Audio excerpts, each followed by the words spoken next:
अब प्रभु के साथ किशोरी जी सामीप्य में बैठी है, लक्ष्मण जी महाराज थोड़ी दूर बैठे। अब जैसे ही प्रभु उस गांव में आए तो गांव में भी समाचार फैल गया कि जो है यहाँ पर कोई पथिक आए हैं और अत्यधिक दिव्य उनका सौंदर्य है, ऐसे अलौकिक पुरुष दिखाई दे रहे। और तब सब दर्शन करने के लिए भीड़ उमड़ पड़ी। अब वहां भी यही समस्या कि गांव के लोग तो आ गए, पुरुष वर्ग तो आ गया, पर जो देवियां थी, जो स्त्रियां थी, वो भी आ गई। अब कहाँ पर आ करके बैठ गई, क्योंकि आप जानते हैं कि गांव में भी मर्यादाएं हैं। आजकल तो ये सारी मर्यादाएं बहुत तेजी से समाप्त हो रही है, पर हमारे यहाँ जो भारतीय परंपरा रही है, अब किशोरी जी के पास आ करके सारी गांव की स्त्रियां, उसको गवारिन कहे, दो शब्द है साहित्य में। जो नगर में रहते हैं उसको नागरी कहते हैं, जो पढ़े लिखे हो, संस्कृत हो, नागरी चतुर हो। पर जो गांव में रहते हैं बेचारे सीधे भोले भाले, कुछ जानते नहीं, रीत रिवाज औपचारिकताएं, उनको गंवारी कहते हैं। जो व्यक्ति कुछ नहीं कहते, क्या है ये, बिल्कुल गंवार है। तो ये गंवारिन कही जाने वाली स्त्रियां, ग्राम बधूटियां कहाँ आ गई, आ करके भगवान श्री राम जहाँ बैठे थे उनके पास नहीं, श्री किशोरी जी जो बैठी थी उनको आ करके घेर के बैठ गई और श्री किशोरी जी से प्रश्न करने लगी। पहले ही शब्द क्या कहा, राजकुमारी। अरे कोई राजसी ठाठ तो था नहीं, पर श्रृंगार भले ना हो, पर उनके जो नाक लक्षण इत्यादि थे, ऐसे लग रहा था कोई साधारण नहीं है, तो कोई बड़े घराने की राजकुल की कन्या है। तो उन्होंने कहा, राजकुमारी विनय हम करही और तीय स्वभाव कछु पूछत चाहे। अब आप देखिए, उन्होंने पहले ही क्षमा मांग ली कि भाई हम तो गंवारियां हैं और स्त्रियां हैं, ये स्त्रियों का स्वभाव है, वो चुप नहीं बैठ सकती है। ये तो बड़ी कृपा है कि आप लोग बड़ी शांति से बैठी है, पर जहां चार स्त्रियां बैठी है तो बतियाए बिना नहीं रहती। तो ये गांव की गंवारिन ने पहले ही क्षमा याचना मांगते हुए श्री सीता जी से कहा, तीय स्वभाव कछु पूछन चाही, पूछे बिना हम नहीं रह सकते हैं। क्या है उनका, स्वामिनी अभिनय क्षम हमारी, ये हमारा अभिनय है, हमारी दृष्टता है, हम औपचारिकता नहीं जानती है। बिलग न मानव जान गंवारी, हम तो गंवारियां हैं, हमें क्षमा कर देना राजकुमारी, पर हमारे हृदय में उत्कंठा है, हम जानना चाहते हैं। क्या जानना चाहते हैं? उनका राजकुंवर दो सहज सुलोने, इनते लई द्युति मरकत सोने। ये दो राजकुमार जो तुम्हारे साथ है अत्यंत सुंदर। अब आप देखिए, पर पुरुष का दर्शन करना वैसे ही अमर्यादा मानी जाती, पर यहां तो दर्शन ही नहीं, उनके सौंदर्य का वर्णन भी करने लगी। राजकुंवर दो सज सलोने, इतने सलोने, इनते लही द्युति मरकत सोने। और उन्होंने कहा, इनका मुखमंडल कैसा है, इनके श्यामल गौर किशोर वर, सुंदर सुषमा ऐन, सहज शरद शर्वरी नाथ मुख, सरद सरोरुह नैन, कोटि मनोज लजावनी हारे, सुमुखी कहे को आही तुम्हारे। हे राजकुमारी, ये दोनों राजकुमार कौन है, उसका परिचय दो। अब देखिए, प्रश्न बड़ा अटपटा है। श्री सीता जी आंखों में देख रही है और आंखों आंखों में ही वार्तालाप हो रहा है। गोस्वामी तुलसीदास जी ने मानस में नहीं लिखा, पर हमारे गुरुदेव युग तुलसी वे तो तत्व दृष्टा थे, अवतार पुरुष थे। वो तो मानो स्वयं सम्मिलित हो करके वो श्री किशोरी जी ने जब उनकी ओर आंखों से उन ग्राम बधूटियों की ओर देखा, तो उनके आंखों में प्रश्न क्या था कि हम दोनों मिलित भाव से नजदीक बैठे हैं, लक्ष्मण जी थोड़ी दूर पे बैठे, तो क्या तुमको इतना समझ में नहीं आ रहा है? इतनी गंवारी हो कि हम दोनों प्रिया प्रियतम दोनों साथ में बैठे हैं, लक्ष्मण जी दूरी पर है।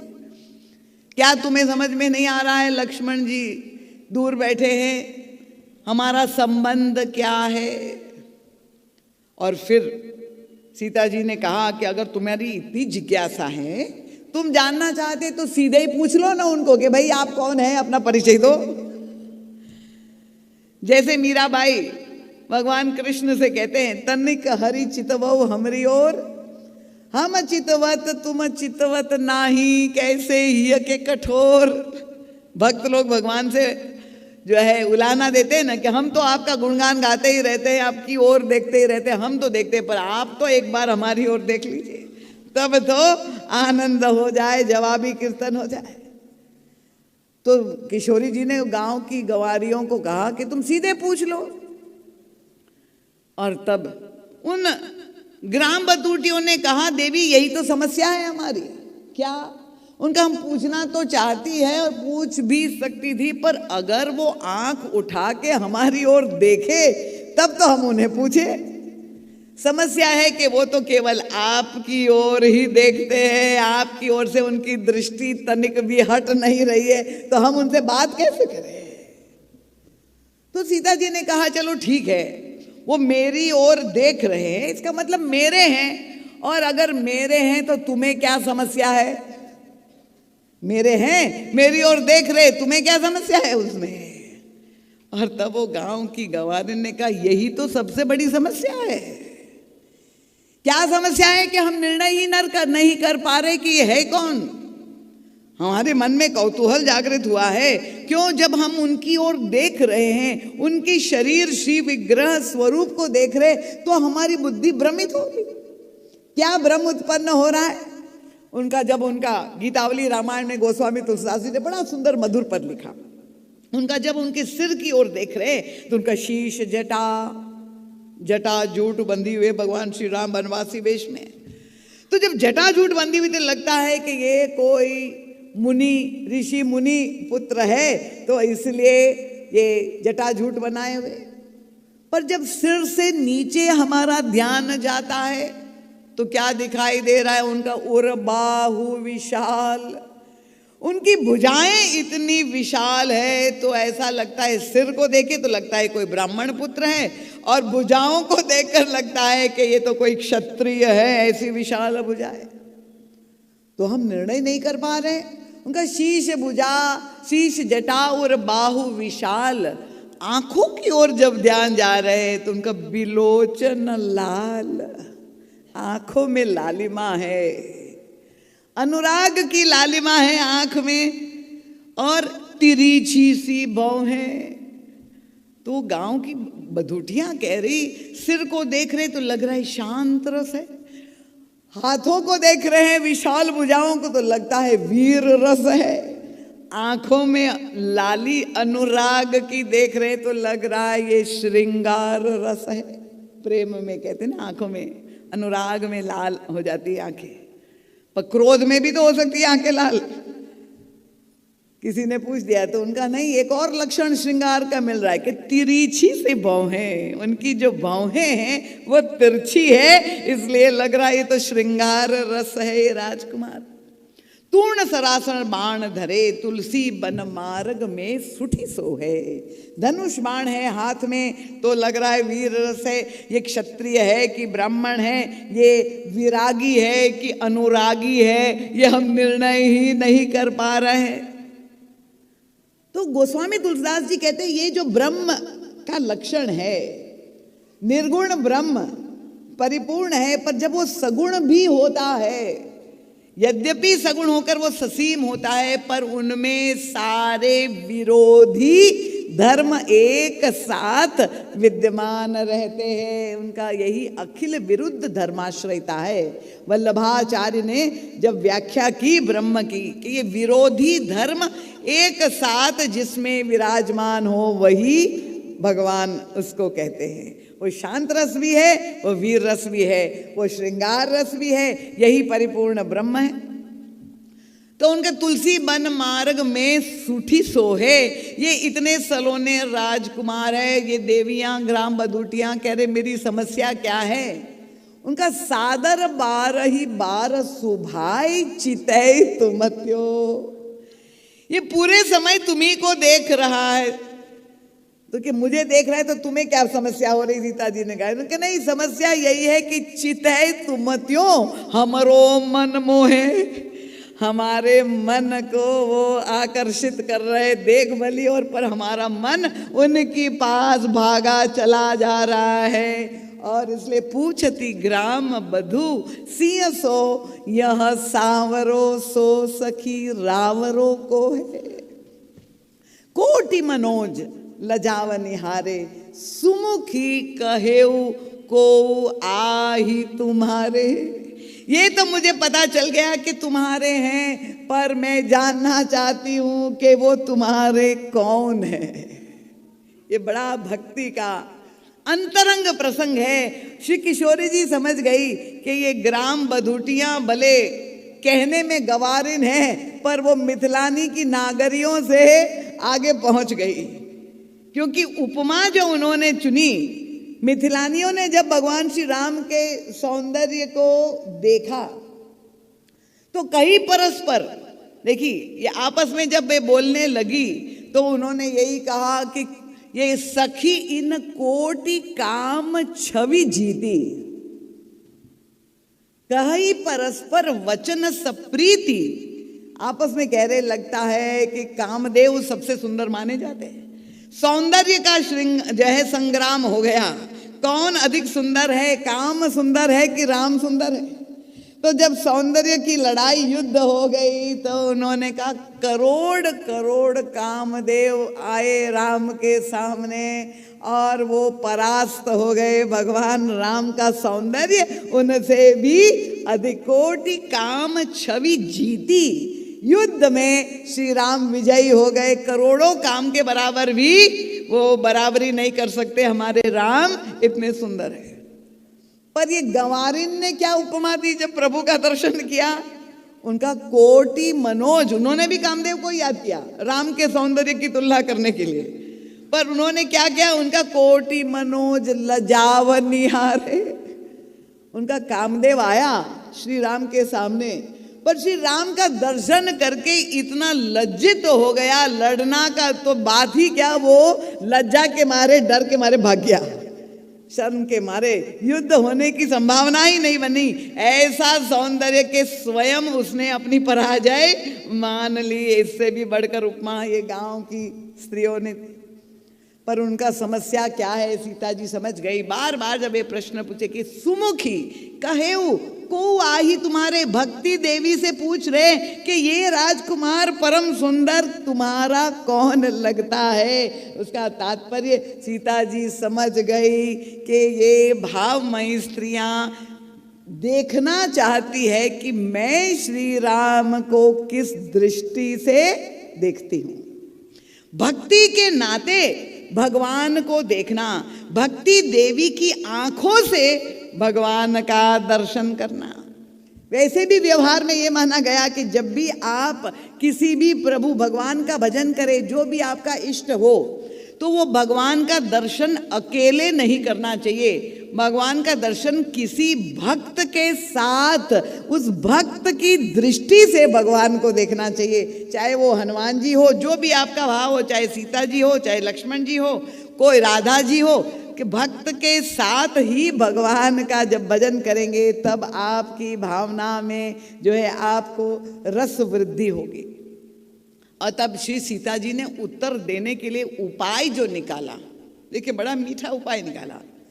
सबसे पहले उन्होंने क्योंकि यही पूछा था कि दोनों राजकुमार का परिचय दो, तो सीता जी ने कहा कि ये, क्योंकि लक्ष्मण जी पहले वहां दूरी पर बैठे हुए थे, उनका सहज सुभाय सुभग तनु गोरे, नाम लखन लघु देवर मोरे। मेरे लक्ष्मण जी का वाणी के द्वारा परिचय दिया कि ये देखने में टेढ़े लगते हैं। बहुत लोग कहते हैं लक्ष्मण जी बड़े क्रोधी है, हमेशा धनुष बाण लिए भगवान की रक्षा में, सेवा में सजग भाव से खड़े होते हैं। तो सीता जी ने पहले ही अपने देवर की का पक्षपात ले लिया। उनका, इनको तुम लोग टेढ़े समझ रहे हो, पर ये अत्यंत सरल है स्वभाव से, जो गौर रंग का राजकुमार है। उनका नाम लखन लघु देवर मोरे। सीता जी ने परिचय दे दिया। अब भगवान राम का परिचय देना था। देखिए गोस्वामी तुलसीदास जी का काव्य कौशल कितना अद्भुत है।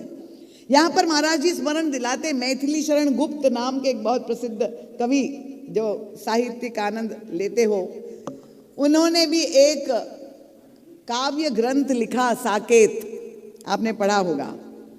साकेत में भी उन्होंने ये प्रश्न ग्राम बधूटी प्रसंग को उठाया है। और साकेत में मैथिली शरण जी गुप्त जब ये ग्राम बधूटी प्रसंग सुनाते हैं तो उन्होंने किस तरह से वहाँ पर सीता जी परिचय देती है तो कि लक्ष्मण जी का परिचय दे दिया देवर के रूप में, और फिर ये कहा कि ये सांवले रंग का जो राजकुमार है, क्योंकि भारतीय नारी अपने पति का नाम, प्राचीन परंपराएं, कृपया देवी बुरा ना माने, आजकल को जो भी आप लोग शब्द कक्कू डक्कू पक्कू करते हो, पर प्राचीन परंपरा यही थी कि नाम नहीं लिया जाता था।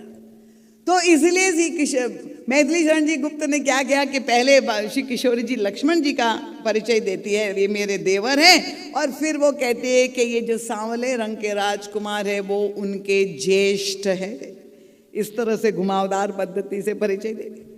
पर रामायण में, मानस में किशोरी जी ने जो पद्धति, जो विधा अपनाई कितनी विलक्षण। अब प्रभु कौन है? परब्रह्म है, परमात्मा है जो अनिर्वचनीय है, उनके बारे में जो वाणी के द्वारा नेति नेति सारे वेद कहते हैं। श्री सीता जी को परिचय पूछ रही है गंवारी ग्राम बधूटिया। श्री किशोरी जी ने क्या किया कि अपनी साड़ी जो पहनी हुई थी वो साड़ी उठा करके माथे पे घूंघट निकाला, बहुरी बदन करी अंचल ढाकी।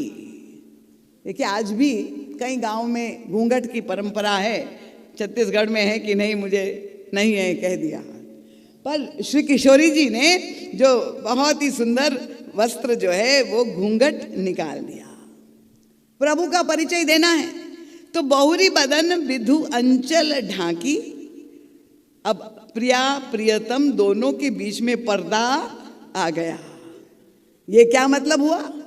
परम पूज्य महाराज श्री कहते हैं कि यहाँ कबीरदास जी तो कहते हैं ईश्वर को देखना है तो घूंघट के पटु खोल रे तो ही पिया मिलेंगे। ये पर्दे जो हमारे अंतःकरण में ईश्वर है उसमें मलिन जो है पर्दे छा गए हैं, वासना के विकारों के सारे पर्दे, उस सारे पर्दे हटा, ये घूंघट हटाओ तो अंदर बैठा हुआ प्रियतम आपको दिखाई दिया। तो वहां तो संत लोग ये कहते हैं, और किशोरी जी ने तो नई विधा निकाली कि उन्होंने तो घूंघट डाल दिया। जहां आवरण नहीं था, दोनों सहज भाव से प्रिया प्रियतम बैठे थे, वहां आवरण बीच में पर्दा उपस्थित कर दिया। क्या तात्पर्य वो बताना चाहते हैं, संकेत क्या है? ये तो हमारे गुरुदेव युग तुलसी समझ पाए। महाराज जी का सद साहित्य आया हुआ है, राम विवाह नाम का एक ग्रंथ है, आप अवश्य पढ़े, बहुत रसमयी व्याख्या है। श्री किशोर जी और भगवान राम कौन है? तत्वतः तो दोनों एक ही है। गिरा अर्थ जल बीच सम, अद्वैत है, एक ही है। पर जब वो अपना परिचय ये पूछ ही रही है तो उन्होंने कहा चलो मैं द्वैत की सृष्टि करती हूँ। अद्वैत में क्या परिचय? अपने आप का। इसलिए एक से दो हो जाए, उन्होंने घूंघट कर दिया, दो हो गए हम लोग। तत्व तो एक है, पर अब भावना की दृष्टि से द्वैत, रस की उत्पत्ति के लिए द्वैत की सृष्टि की। बहुरी बदन विदु अंचल ढाकी, और फिर अंचल ढकाई नहीं, पिय तनु चितई भौह करी बाकी। वो घूंघट का एक कोना उठा करके और बंकिम दृष्टि से प्रियतम को देखा। क्या तात्पर्य था ये बंकिम दृष्टि से? गोस्वामी जी कहते किशोरी जी बताना चाहती ये लगते हैं सीधे पर है बहुत बांके, बड़े टेढ़े हैं। पिय तनु चितई भौह करी बाकी, खंजन मंजू तिरीछी से नैननी, निज पति तिनहि कहहि सिय सैननी। कोई वाणी का प्रयोग नहीं है, केवल संकेत में उन्होंने उस ग्राम बधूटियों को वो दृष्टि प्रदान कर दी कि ये मेरे अपने हैं। निज पति तिनहि कहहि सिय सैननी। और क्या हुआ? इतनी भाव विभोर हो गई वो भक्ति देवी ने दृष्टि, दे दी। भगवान को देखने की दृष्टि स्वयं भक्ति देवी ने जब भई मुदित, सब ग्राम बधूटी, रंक निराय रास जन लूटी। और तब आशीर्वाद श्री सीता जी को देने, पार्वती सम पति प्रिय हो, देवी हम पर छाड़ न छोहू, ये दिव्य आशीर्वाद दिया। तो ग्राम बधूटिन ने भी श्री राम से नाता जोड़ लिया सीता जी के माध्यम से। और वो इतनी भावुक जो देवियां थी, गोस्वामी तुलसीदास जी ने गीतावली में एक पद लिखा कि जब प्रभु को लगा कि ये सब गांव वाले इकट्ठे हो गए तो अब हमारा यहाँ रहना उचित नहीं है, और प्रभु बड़े संकोची, और तुरंत किशोरी जी की और संकेत किया लक्ष्मण जी को, हमें यहाँ से चल देना चाहिए। अब संध्या का समय और प्रभु वहां से जब चलने लगे तो एक गांव की बधूटी ने दूसरी से कहा, धरु धीर कहे चलो देखी हो जाई, जहां सजनी रजनी रही है। इसी का ये दोनों चले जा रहे हैं, हमारा मन चुरा करके ले जा रहे हैं। प्रभु सारे भक्तों का हृदय मन चुरा लेते, इसलिए नाम एक मनमोहन पड़ा, क्योंकि मन को वो मोहित कर देते। तो उनका हमारा मन, हम यहाँ रह के क्या करेंगे, हमारा मन तो चुरा करके वो साथ में ले जा रहे हैं। अरे वो जा रहे हैं, चलो हम भी उनके पीछे पीछे चले। अब वो भावमयी देवी ने कहा, धरु धीर कहे चलो देखिए और जाई, जहां सजनी रजनी रही है। दूसरी ने कहा, कही है पोच, ये संसार के लोग क्या कहेंगे, रात के समय घर बार छोड़ करके और दूसरे पुरुष के पीछे जा रही है, क्या ये मर्यादा के अनुकूल होगा। कही है जग पोच, उसने कहा ना सोच कछु, छोड़ो दुनिया वाले को, कोई चिंता करने की बात नहीं है, फल लोचन आपन तो लही है। हमारे नेत्र तो धन्य होंगे जब उनका हम दर्शन करेंगे, वो दिव्य लाभ हमें मिलेगा, हम धन्य हो जाए। पर उस देवी ने कहा, रात का समय तुम उनके पीछे जाओगी तो तुम्हें क्या दिखाई देगा, फल लोचन आपन तो लइए तुम कह रहे हो। तो उन्होंने कहा कि भले हमें दिखाई ना दे पर सुनाई तो देगा, ये इंद्रियां तो काम करेगी। और कही है बतिया, उनका आपस में जब दोनों बोलेंगे तो हमारे कान धन्य होंगे।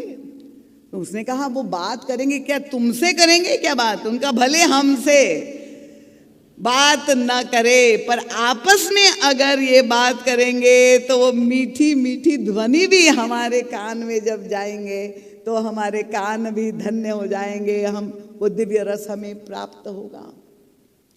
और ये देवी केवल चर्चा कर रही है ये भगवान के दर्शन की, और वो उनको इतना प्रेम, तुलसी अति प्रेम लगी पलके, उसकी आंखें मूंद गई उस प्रेम भावना में कि कैसे प्रिया प्रियतम आप में मीठी बतिया रात के समय करेंगे और हमारे कान सुख पाई है, कान सुने बतिया, कल आपस में कछु तो कही है। उनका मेरे कानों को भी सुख मिलेगा, हमें ना बात करे तो कोई बात नहीं, आपस में भी बात करेंगे तो सुख पाई है, कान सुने बतिया, कल आपस में तो कछु तो कहिए। और तुलसी अति प्रेम लगी पलके, पुलकी लखी राम ये मही है। धन्य हो गई वो सखी कि जहां इतने प्रेम में वो आंखें लग गई और भगवान राम ने उनके हृदय में ही उनको प्रकट होके दर्शन वहीं पर दे दिया। तो प्रभु तो भाव के भूखे हैं और आपके हृदय में ही हैं, पर वो भाव चाहते हैं। देखिए ये नाता बांधना है। प्रभु आए हैं मिथिला में संबंध की स्थापना करने के लिए, इस धराधाम पर आए हैं और वो अयोध्या से निकल करके बन बन जा रहे हैं। लंका तक क्यों पहुंच रहे? संबंध की स्थापना करने के लिए, जीव का उद्धार करने के लिए। पर आप संबंध का आधार क्या होना चाहिए? देखिए एक संबंध स्थापित करने के लिए देवी वहां भी आई और उनसे तो नाता, लेकिन नाता तो बराबरी में करते हैं ना। वो जो अपना उसका परिचय था, ऐश्वर्य धन संपत्ति की दृष्टि से सारे संसार में सबसे समृद्धिशाली की बहन थी वो, और कीर्ति की दृष्टि से जो त्रिलोक विजयी हो, उन्होंने भी भगवान राम के दर्शन किए दंडकारण्य में, और भगवान राम के सौंदर्य को देख के वो भी सम्मोहित हो गई। देखिए, इसलिए मैं ये तीनों देवियों की चर्चा कर रही हूं। मिथिलानियों ने दर्शन किया भगवान राम का, तो उनके हृदय में क्या भावनाएं आई। ग्राम बधूटियों ने दर्शन किया, उनके मन में क्या भावना आई। और ये लंका वासिनी शूर्पणखा ने भी जब प्रभु को देखा, गोस्वामी तुलसीदास जी ने वर्णन किया वहां भी, शूर्पणखा रावण की बहिनी, दुष्ट हृदय दारुण जस अहिनी, पंचवटी सो गई एक बारा, और देखी विकल भई जुगल कुमारा। दोनों राजकुमारों को देख करके, अब भगवान का सौंदर्य किसको, राक्षसों को भी आकर्षित करता है। अब ये सौंदर्य को देख करके शूर्पणखा की प्रतिक्रिया क्या हुई। इतना दिव्य सौंदर्य है इस राजकुमार का, उसने कहा कि मुझे ये सौंदर्य मिलना चाहिए, ये मेरा हो जाए सौंदर्य। उनको पाना चाहती है, पर ये किसको पसंद करेंगे। वो सुंदर है तो किसी सुंदरी को ही पसंद करेंगे, और ये राक्षसियां तो कुरूप होती थी। उसने क्या किया, रुचिर रूप धरी प्रभु पहुंचाए, तुरंत ही ब्यूटी पार्लर चली गई, यही मान लीजिए। वैसे तो ये राक्षसों में मायावी शक्ति होती थी, उन्होंने ट्रांसफॉर्मेशन कर दिया, तुरंत ही बहुत सुंदर बन गई। और रुचिर रूप धरी प्रभु पहुंचाई, बोली वचन बहुत मुस्काए। ऐसा मीठा शब्द उनका, क्या कहा, भगवान राम के सामने आ गई, अका तुम सम पुरुष नमो सम नारी, यह संयोग विधि रचा विचारी। ब्रह्मा जी ने, मुझे लगता है ये संजोग बनाया है, तुमको मेरे ही लिए बनाया है। मिथिलानिया कह रही है, जे विरंची रची सिंह सवारी, तेही सांवरो वर रचेऊ विचारी। मिथिलानिया कह रही, ब्रह्मा जी ने हमारी श्री किशोरी जी का जो बनाया, उसी के लिए ये सांवले राजकुमार को बनाया। ये कह रही है, तुम सम पुरुष नमो सम नारी, यह संयोग विधि रचा विचारी। वो ब्रह्मा जी ऊपर सिर पीटने लगे जब उन्होंने सुना, हाय हाय करने लगे। अब उसने सीधे प्रस्ताव कर दिया, मैं तुमसे विवाह करना चाहती हूं। संबंध की स्थापना, ईश्वर से संबंध का स्थापना करना है। क्या प्रभु ने प्रस्ताव स्वीकार कर लिया? प्रभु ने उत्तर कैसे दिया? प्रभु ने की दृष्टि, मैंने कहा, वो तो किशोरी जी के श्री विग्रह से हटती ही नहीं है, वो तो उन्हीं किशोरी जी के मुखमंडल को ही देखते रहते हैं। तो व्यवहारिक रूप से तो सीत ही चितई कही तेही बाता, दृष्टि प्रभु की केंद्रित है। श्री किशोरी जी वाम भाग में बैठी है, अपनी प्रिया की ओर उनकी दृष्टि केंद्रित है, और उत्तर वो सामने खड़ी है, प्रभु उसको दे रहे, सीतई चितई कही तेही बाता, अहई कुमार मोर लघुव्रता। प्रभु ने कहा, मेरा छोटा भाई कुमार है, तुम अगर शादी करना चाहती हो तो उनके पास चली जाओ। अब सत्यवादी लोग जो नहीं समझ पाते हैं मानस को उस गहराई से, तो हाय हाय करने लगे, भगवान ने इतना बड़ा झूठ कैसे किया। लक्ष्मण जी का तो विवाह हो चुका था उर्मिला देवी से, और प्रभु कह रहे अहई कुमार मोर लघुव्रता। तो प्रभु जो कह रहे थे उसको समझने के लिए, तो जब तक आप राम किंकर साहित्य नहीं पढ़ेंगे तब तक उसका जो है भावार्थ नहीं समझ में आएगा। प्रभु क्या बताना चाह रहे थे? दृष्टि केंद्रित है सीता जी की ओर, और प्रभु संकेत कर रहे हैं कि अगर तुम मुझसे नाता जोड़ना चाहती हो तो एक ही माध्यम है, मानहु एक भगति कर नाता। इनके द्वारा तुम हमसे नाता बांध सकती हो, बाईपास नहीं हो सकता। वो क्या चाहती है? और दूसरा उत्तर ये है कि भाई मेरा तो विवाह हो चुका है, मेरी प्रिया बैठी है, इसलिए मैं दोबारा विवाह नहीं कर सकता हूं। और तीसरा अर्थ ये भी हो सकता है, देखिए महाराज जी को तो अनंत अर्थ सूझते हैं कि प्रभु केवल संकेत में बात कर रहे। श्री किशोरी जी की ओर देख रहे, प्रभु बताना चाह रहे कि तुम सुंदरी बन करके आई हो, पर तुम्हारा जो सौंदर्य है देह का सौंदर्य नकली सौंदर्य है, नश्वर सौंदर्य है। तुमने इनको देखा है कि नहीं? ये उनका सौंदर्य मुझे आकर्षित करता है। वो कौन सा है? भक्ति का सौंदर्य। इसलिए आप देखिए, जब प्रभु जाते हैं शबरी के आश्रम में, वो वृद्धा है, भीलनी है, पर उनके पास प्रभु जाकर के प्रश्न करते हैं, जनक सुता कै सुधी भामिनी, जान ही कहू करिवर गामिनी। अब ये गोस्वामी जी ने शब्द चुना, बड़ा आश्चर्य लगता है। हे भामिनी, भगवान राम शबरी को कह रहे हैं। भामिनी का मतलब हे प्रकाशमयी, हे सुंदरी, भा दीप्तौ जो है भामिनी शब्द। हे सुंदरी, अब वो तो इतनी वृद्धा है, हो सकता है टेढ़ी भी हो गई हो, कुरूप हो, चेहरे पे झुर्रियां आ गई, पर प्रभु उनसे कह रहे हैं हे गजगामिनी, करिवरगामिनी।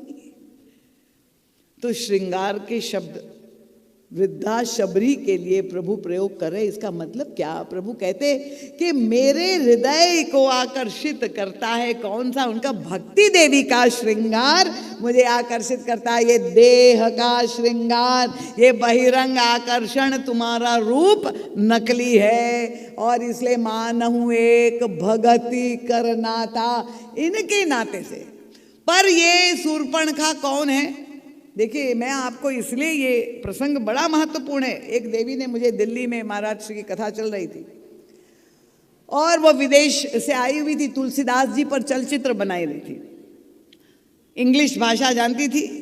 उन्होंने महाराज जी से कहा कि महाराज, भगवान राम का ये सारा चरित्र, उनकी लीलाएं मुझे बहुत आकर्षित करती, मैं बड़ी प्रभावित हूँ, पर एक प्रसंग मैं जब पढ़ती हूँ तो मुझे बहुत ही कष्ट होता है, मुझे अच्छा नहीं लगता है। महाराज जी ने कहा कौन सा प्रसंग?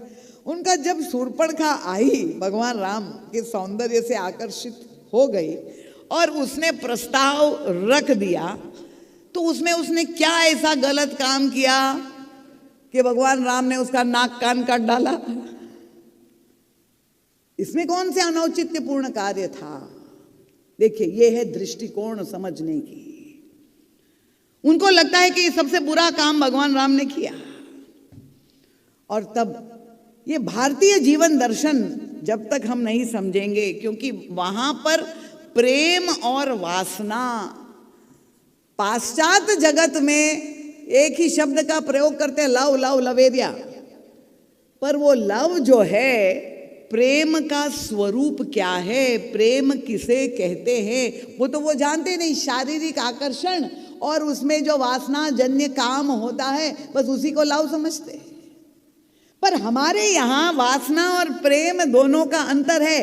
प्रेम की परिभाषा क्या है? जो देवर्षि नारद ने भक्ति सूत्र नाम का एक ग्रंथ लिखा है, उसमें लिखा है प्रेम का स्वरूप है तद सुख सुखित्वम।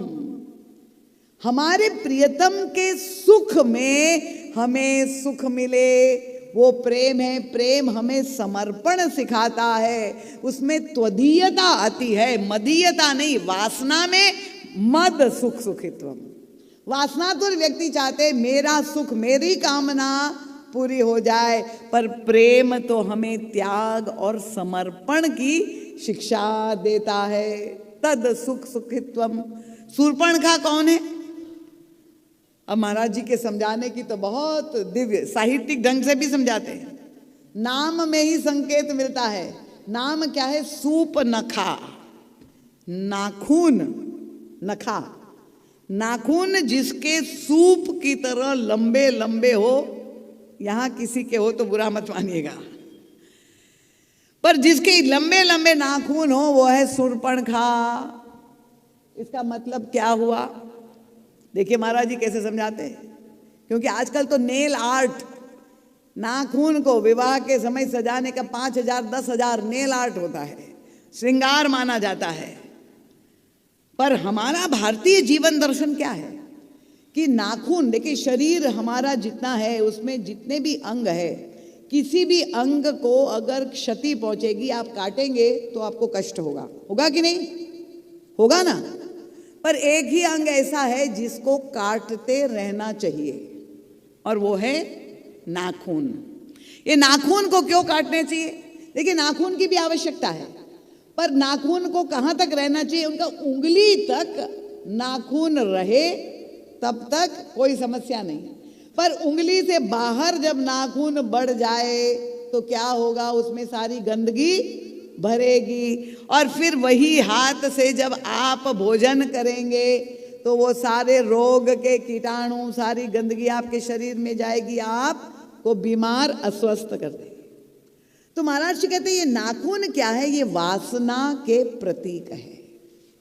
और वासना अगर सीमित रहे तब तक कोई आपत्ति नहीं, पर अगर वासना बढ़ने लगे तो समाज में उच्छृंखलता पैदा होगी।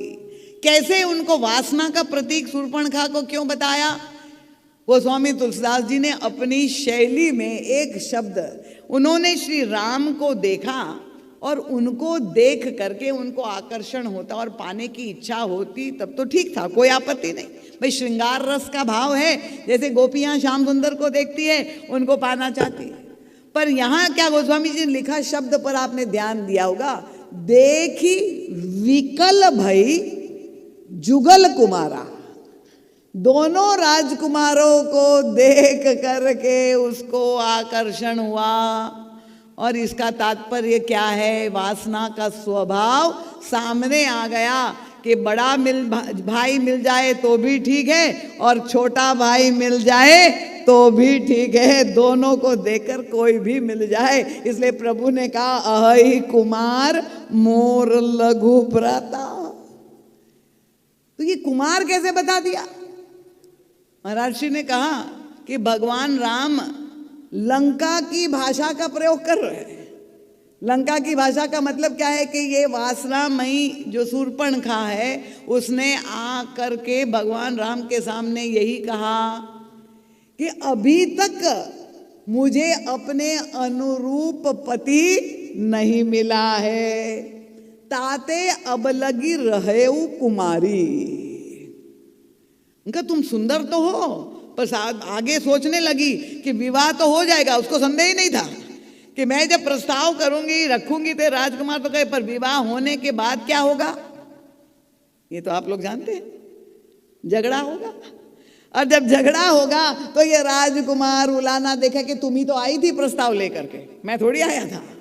तो इसलिए उसने पहले से कहा मम अनुरूप पुरुष जग नाही, देखी खोज लोक तिहु माही। मैं त्रिलोक में जाके खोज चुकी हूं, मेरे जैसा सुंदर कोई राजकुमार नहीं। मन माना कछु तुम ही निहारी, तुम भी कुछ कुछ चल जाएगा, मेरे अनुरूप हो, ताते अब लगी रहे हो कुमारी। तो भगवान राम ने कहा, शूर्पणखा जानते थे कि उसका तो विवाह भी हो गया था, रावण ने करवाया था विद्युजीव नाम के राक्षस से, और फिर विवाह होने के बाद उसका सिर भी काट डाला था। तो भगवान राम ने कहा अगर पति नहीं होने को लंका में कौमार्य का लक्षण है, भाई पति नहीं है तो कुमारी है, तो उनका लक्ष्मण की पत्नी नहीं है तो वो भी कुमार है। आई कुमार मोर लघु भ्राता। प्रभु ने कहा तुम्हारी भाषा में ही तुमको समझा दे कि मेरा छोटा भाई कुमार है। और जैसे ही प्रभु ने कहा तो शूर्पणखा की कलाई खुल गई, तुरंत लक्ष्मण के पास चली गई और उनके सामने भी प्रस्ताव कर दिया, तुम सम पुरुष नमो सम नारी। ये वासना का स्वरूप है। जहां प्रेम है, जहां भक्ति है, वहां अनन्यता है। वो अगर ये कहती नहीं राजकुमार मुझे तुमसे प्रेम हुआ है, तुम्हारा सौंदर्य से मैं प्रभावित हूं, व्यक्तित्व से मैं तुम्ही से शादी करूंगी और किसी से नहीं। पर जहां प्रभु ने कहा अहि कुमार मोर लघु भ्राता, तो तुरंत वहां चली गई कि बड़ा भाई नहीं तो छोटा भाई भी चलेगा। ये वासना का स्वरूप है। तो अभी पाश्चात्य जगत में ये लोग वासना किसको कहते हैं? वो जानते ही नहीं। जहाँ अनन्यता का भाव हो, जहाँ निष्ठा का भाव हो, जहाँ समर्पण का भाव हो, अगर मैं तुमसे विवाह करूंगी तो तुम्हारे सिवा और कोई नहीं। ये जो प्रेम की परिपूर्णता है। और ये केवल शूर्पणखा ही नहीं, ये दोनों भाई बहन, दोनों का स्वभाव एक ही जैसा। रावण भी सीता जी को पाना चाहता है। देखिए, नाता बांधना है। और श्री किशोर जी का सौंदर्य, वो तो इसका कोई वर्णन ही नहीं, शब्द ही नहीं है। सुंदरता कहाँ सुंदर करे, इतनी दिव्य सुकुमारी अलौकिक सौंदर्य की धनी रावण जब देखता है, उन्हें पाना चाहता है और क्या करता है, अपहरण करके भी ले आता है, चोरी करके, चुरा करके ले आता है और अशोक वाटिका में बंदिनी बनाता है और सीता जी को प्रलोभन देने का प्रयास भी करता है। कह रावण सुनु सुमुखी सयानी, हे सुमुखी परम सुंदरी। देखिए, श्रृंगार के शब्द, साहित्यिक भी विशेषता रावण में, जिस शब्दावली का प्रयोग कर रहा है। हे परम सुंदरी सुमुखी सीते, तुम बड़ी सयानी हो, विचार करो। क्या कह रही, प्रस्ताव रख रहा है। वहां शूर्पणखा ने प्रस्ताव किया, यहाँ रावण प्रस्ताव कर रहा है। शूर्पणखा भगवान राम से कर रही है, सीता जी से कर रहा है।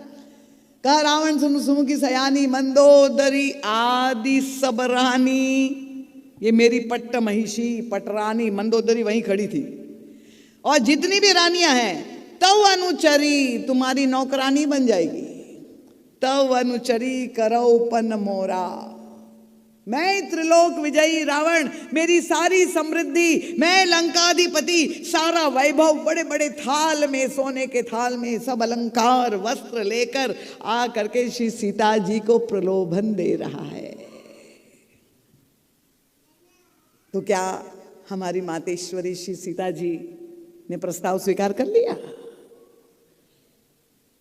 यही राम कथा सुनने का उद्देश्य है।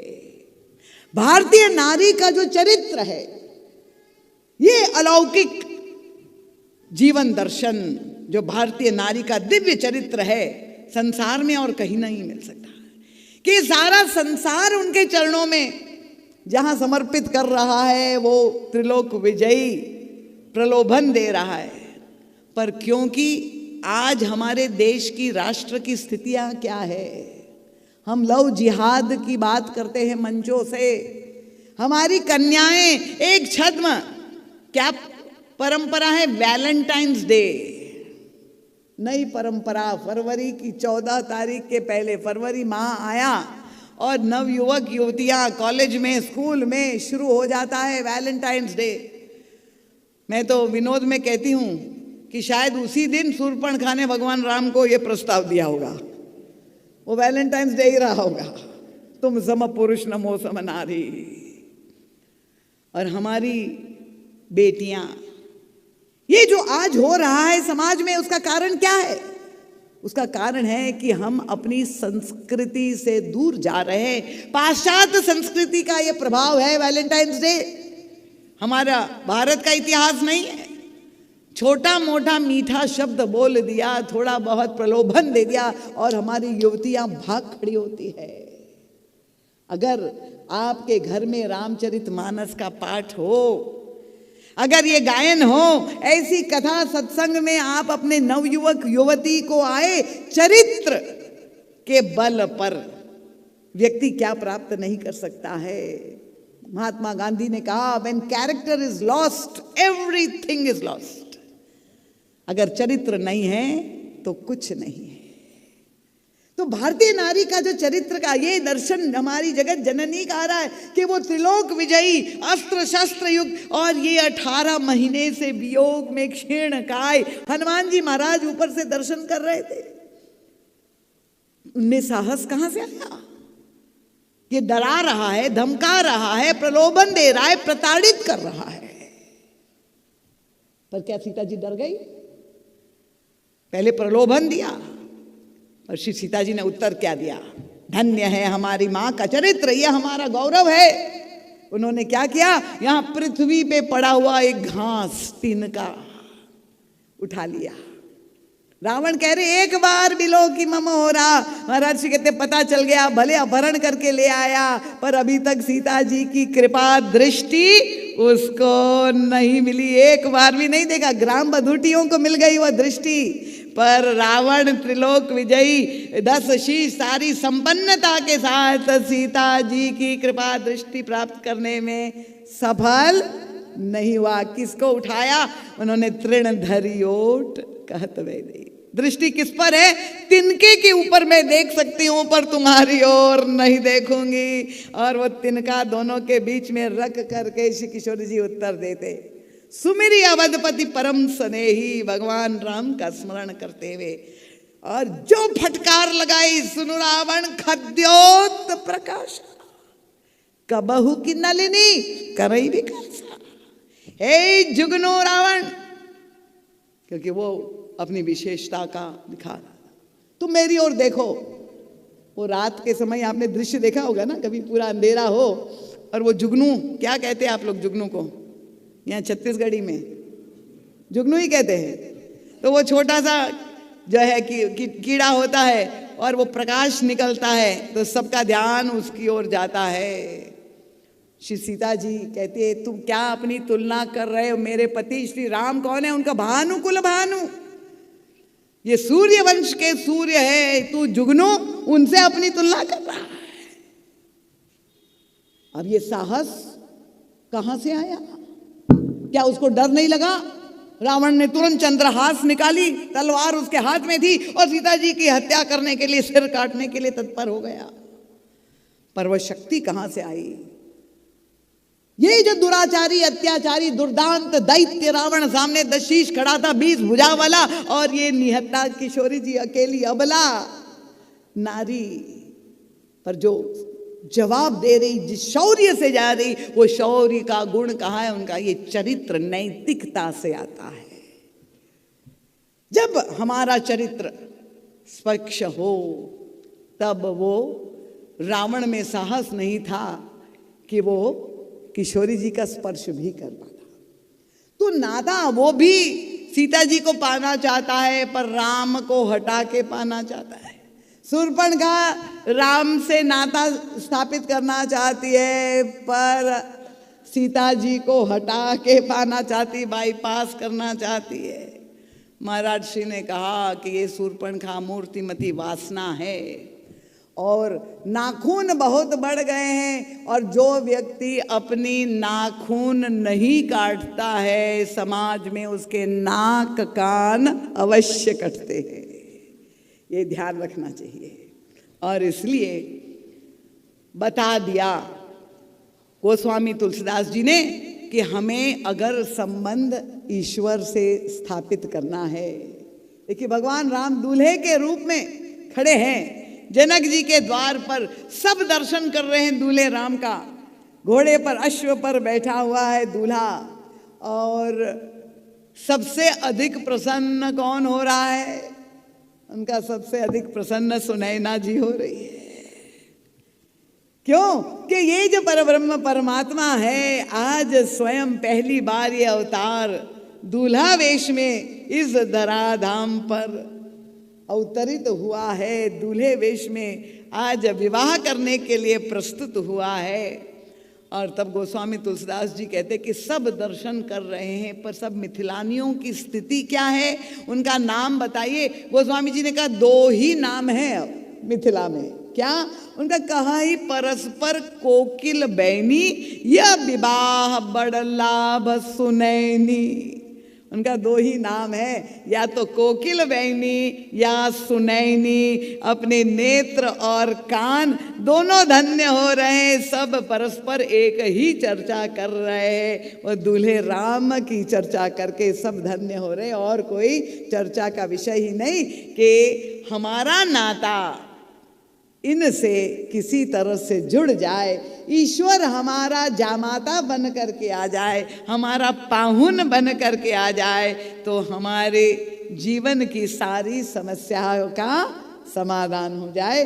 तो ये दिव्य परिणय भगवान राम के विवाह की बेला है, और प्रभु अयोध्या से यहाँ पधारे हैं विवाह करने के लिए।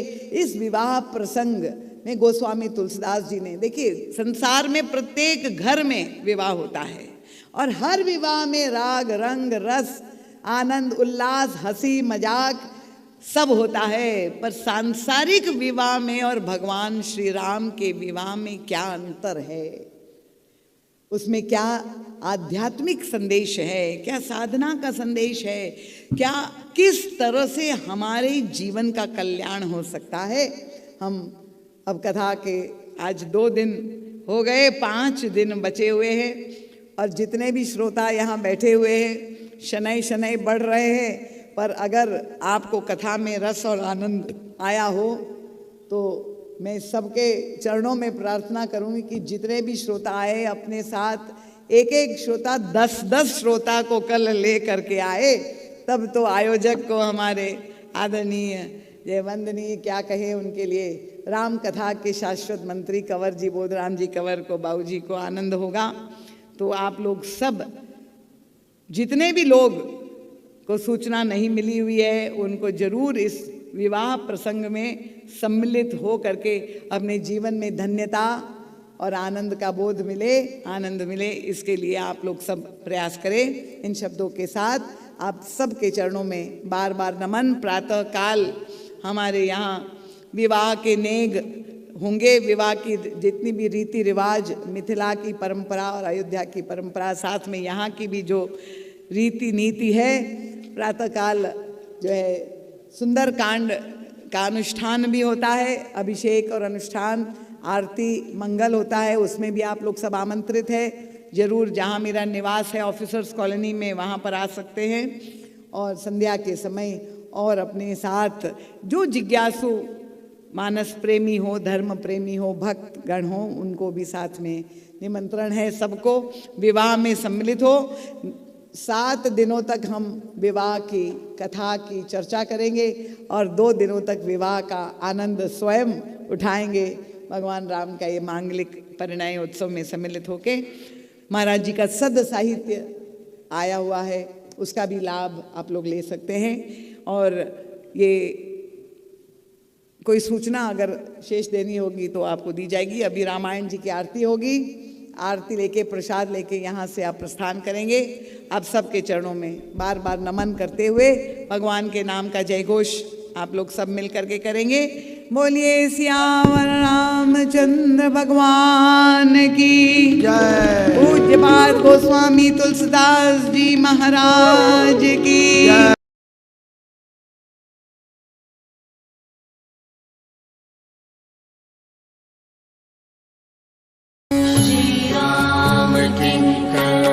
प्रभु